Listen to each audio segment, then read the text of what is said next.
Dinas Tenaga Kerja Kota Palembang membuka posko pengaduan untuk para pekerja yang terkendala dalam mendapatkan tunjangan hari raya atau THR.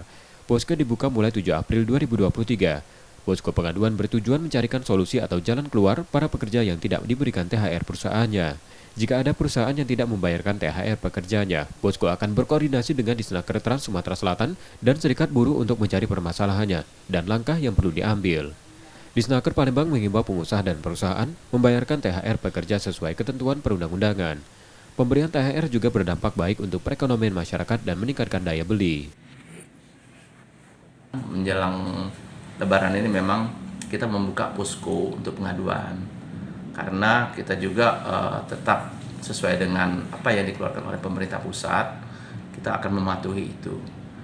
Insya Allah di tanggal 7 ini, mulai tanggal 7 sesuai dengan arahan pusat, kita membuka posko pengaduan dan juga konsultasi.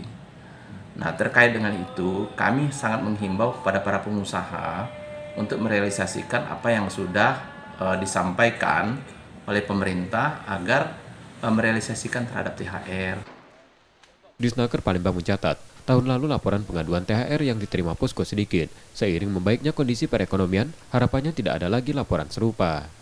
M. Rizky Nurmizan, Kompas TV, Palembang, Sumatera Selatan.